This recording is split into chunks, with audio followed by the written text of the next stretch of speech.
দর্শকের একটি মন্তব্য আপনার কাছে পড়ে শোনাতে চাই। আপনি ইচ্ছা হলে এটি নিয়ে মন্তব্য করবেন, ইচ্ছা হলে করবেন না, কিন্তু সেটি আমি একটু জোরে এবং মানে স্ক্রিনের দিকে তাকিয়ে আস্তে আস্তে এটি পড়তে চাই। জিল্লুর রহমান ফারহান আমাদের সেই দর্শকের নাম। তিনি বলেছেন আপনাকে উদ্দেশ্য করে, উনি তো খুবই আল্লাহওয়ালা লোক, বুকে হাত দিয়ে উনি কি বলতে পারবেন যে নির্বাচনে বিপুল ভোটে জয়লাভ করা হয়েছে জনগণের ভোটে, ভোট চুরি করে নয়? এখানে আমার মনে হয় যে ওনার, আমার ক্ষেত্রেটা আমি বলবো যে আমরা জনগণেরটা হয়েছি। আমি তো সব জায়গায় ছিলাম না, আর আমি এই কথাও বলবো না যে কোনো অনিয়ম হয়নি।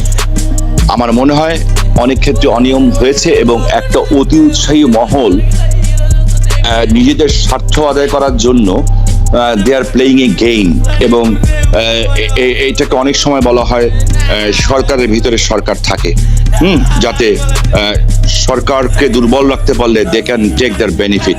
আমার মনে হয় যে আওয়ামী লীগ এত দুর্বল না, আওয়ামী লীগের কর্মীরা এত দুর্বল না, আওয়ামী লীগের জনগণ থেকে এত বিচ্ছিন্ন না যে আওয়ামী লীগকে পাশ করতে হলে অন্য কোনো শ্রেণী পেশার মানুষের সহযোগিতা লাগবে। কিন্তু কেউ কেউ কোনো জায়গায় এই ঘটনাগুলি ঘটিয়েছে এই কারণে যাতে আওয়ামী লীগ সবলভাবে বঙ্গবন্ধুর স্বপ্নটাকে বাস্তবায়ন করতে যে বাধাগ্রস্ত হয়। তবে একটা জিনিস বলি, তাদের কপালটা ভালো যে পৃথিবীতে করোনা এসছে।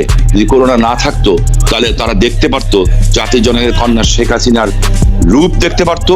এবং আপনি বিশ্বাস রাখবেন, আমি শুধু ওই দর্শকের কাছে, আল্লাহর কাছে, আমি 2 বেলা কোরআন শরীফ পড়ি, 22 বছর তাহাজ্জুদ পড়ি।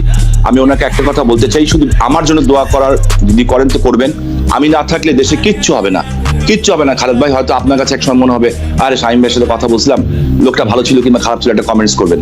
বাট ফর দিস কান্ট্রি আমার মনে হয় যে আমরা শেখ হাসিনাকে দরকার, এবং দরকার আমাদের আগামী প্রজন্মের জন্য, আপনার আমার সন্তানের জন্য। বঙ্গবন্ধুকে হারিয়ে আমরা অনেক পিছিয়ে গেছি, এখন ওনাকে দরকার, আমাকে আপনার দরকার। আমার জায়গায় আমার মনে হয় নতুন প্রজন্ম আসার দরকার আছে বলে আমি মনে করি, যারা আমার চেয়ে ভালো, আমার চেয়ে কোয়ালিটি। আমার মনে হয় জনাব শামীম ওসমান অত্যন্ত চমৎকার ভাবে অনেকগুলি বিষয় আমাদের আলোচনার মধ্যে এসেছেন, এবং অনেকগুলি প্রশ্নে তিনি খুব সরাসরি জবাব দিয়েছেন। সর্বশেষ তিনি যে বিষয়টি বলেছেন যে সরকারের ভিতরে একটি সরকারের কথা বলেছেন, অতি উৎসাহী কোনো একটা গ্রুপের কথা বলেছেন যারা আসলে এটি নিতে চান, এবং আপনারা নিশ্চয়ই জনাব শামীম ওসমানের অন্যান্য বিষয়গুলো যেভাবে